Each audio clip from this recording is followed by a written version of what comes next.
Dum dum dum dum dum dum dum dum dum. Dum dum dum dum dum. Robocop review. Okay, so first of all, I want to say I love Peter Weller. I love him in everything he's in. He's awesome. And of course, he plays Robocop, Murphy, in the movie Robocop. One of the most evil people in this film, though, is probably Red from that 70s show. My whole entire childhood life, this is probably the scariest bad guy I had ever seen, or probably even to this day, maybe one of the scarier, if not scariest, bad guys I've ever seen in a movie. He was just evil, and creepy, and scary. He would. It took a while actually for me to be able to watch that 70s show, because you know, the killer from Robocop was in it. The movie itself is one of the most violent movies I've ever seen, still to this day.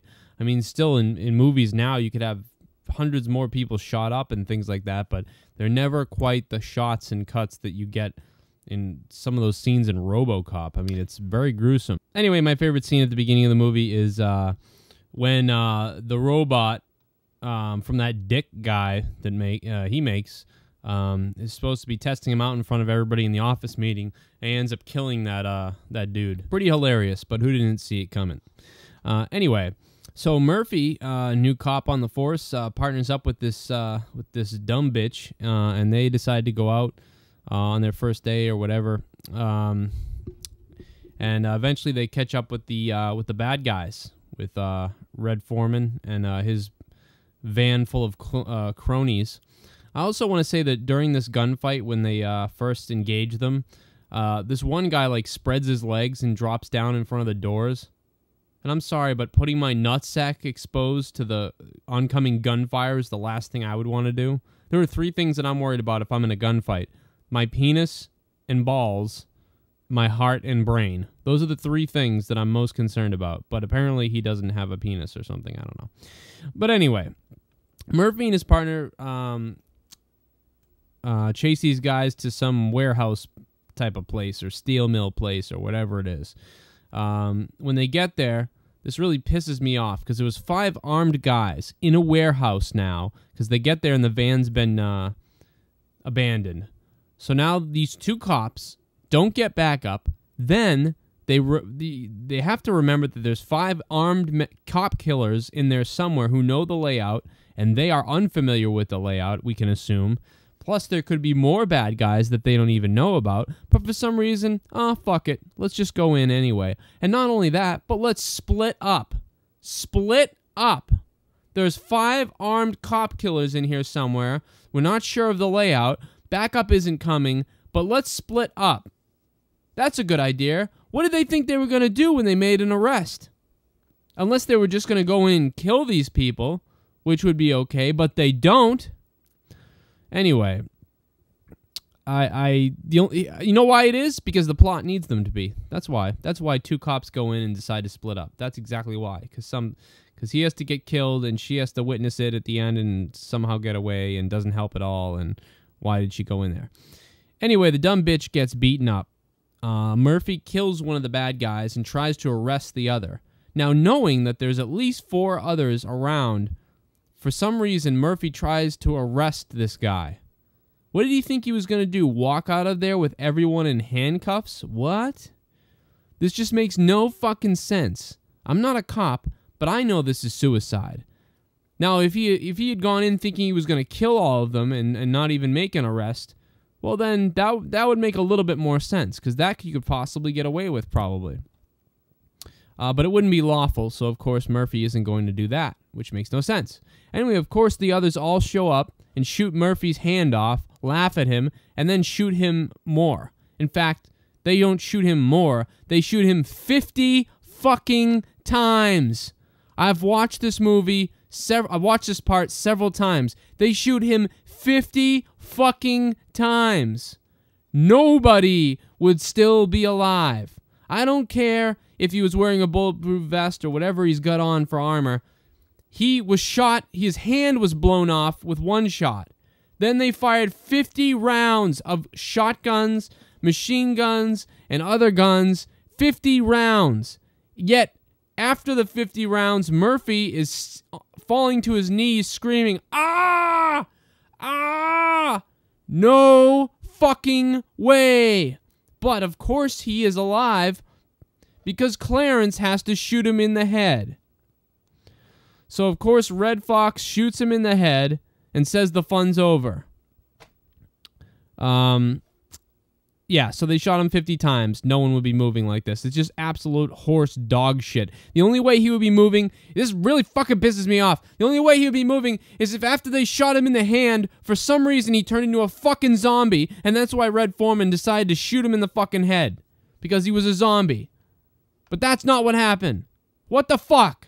Anyway, Murphy becomes like a vegetable or something, obviously, but somehow is still alive, sort of. And they decided to turn him into this Robocop thing that they've been planning on building. So they do that. Yada, yada, yada. Then he turns into Robocop, and everybody's like, wow, Robocop, he's a badass, and it's crazy. And that's what happens. So, and Robocop's doing pretty good. You know, he's saving everybody from shit, and, you know, at one point he even saves a guy who's gone crazy in a building and has the mayor hostage. Basically this guy is so fucking stupid that there's all these cops lined up outside. And when there's a hostage situation like this, I want to explain, there's usually a sniper somewhere. If this guy makes at least 3 or 4 times, comes directly to the window without a hostage, by himself with his gun in his hand, yelling at the cops, yet nobody decides to snipe this guy or take him out. So, what the fuck is up with that? In real life, this guy would be fucking dead. He's standing at the window. He'd be fucking dead. But nope, Robocop has to go into the building, which this guy just somehow doesn't see, I guess. And then he breaks through a wall, which he can see through, I guess. And then he strangles the guy and chokes him and brings him over, then punches him, and he flies out a window and dies. Or is arrested or something. Over the top, crazy action that makes no sense. Anyway, Robocop has a dream and begins to chase down Murphy's killers, kind of like a Crow movie.